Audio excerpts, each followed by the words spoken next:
Hey, what's going on, y'all? It's your boy Damian Adams here from The Real Deal with Damian Adams with the real take of the week. And the subject this week is, should Anthony Davis be a legit contender for the Most Valuable Player award? Now, I understand that James Harden is the guy, right? He's the guy who has his team the best record in the league.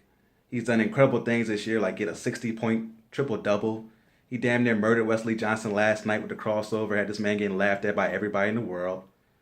And I understand that he's the leader in the clubhouse, deservedly so. And of course, LeBron James is right there because he's LeBron James. He's going to be there every year. Got to give some love to DeMar DeRozan as well. I think he doesn't get enough attention out there in Toronto for this MVP conversation.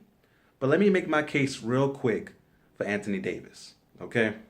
Now, Anthony Davis right now has the Pelicans on a 7-game winning streak, and they're the fifth seed in the Western Conference. The one, two, three, four, fifth, the fifth seed in the Western Conference.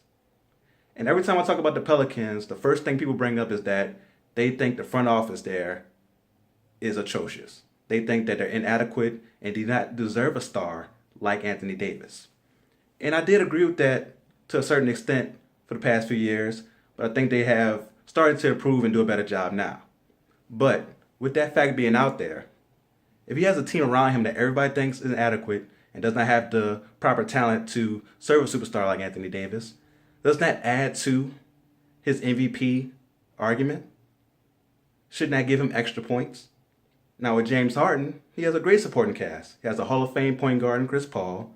He has a great two-way player in Trevor Ariza, sixth man of the year in Eric Gordon, knockdown shooters like Ryan Anderson, another two-way guy in PJ Tucker, a coach that system just fits him perfectly in Mike D'Antoni.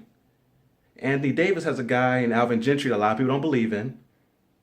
DeMarcus Cousins is the second best player that went down. So when you talk about Anthony Davis being an MVP conversation, it shouldn't just be in the conversation. He should be a legit candidate.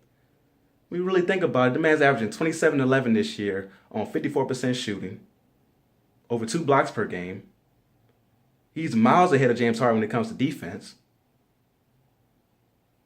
And then, like it's James Harden and his team took away 2 of the Pelicans' best players from a few years ago when they made the playoffs. You think about 2015 when the Pelicans made the playoffs and looked like they were on the way up. Eric Gordon and Ryan Anderson were a big part of that team. So the Pelicans had to kind of rebuild just to get back to this point. But Houston already has that great supporting cast.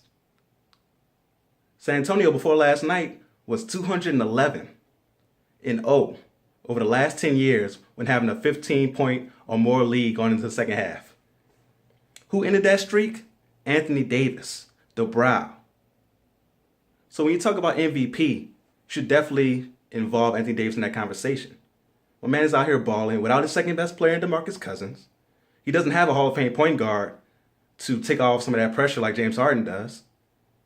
And don't get me wrong, Drew Holiday has improved this year. He's been playing better. Etuan Moore is doing his thing. But a lot of y'all watching this video probably don't know who Etuan Moore is. So that's why Anthony Davis deserves legit consideration for MVP. So AD for MVP. Just wanted to make my case real quick for that on the Real Take of the Week. To support The Real Deal with Damian Adams, go ahead and subscribe to The Real Deal with Damian Adams on YouTube, the Apple Podcast app, also Spreaker Radio on the 3-Point Conversion station. Thank you for watching, and please let me know what you think of the video. Am I crazy or not? And until next time, go real or go home.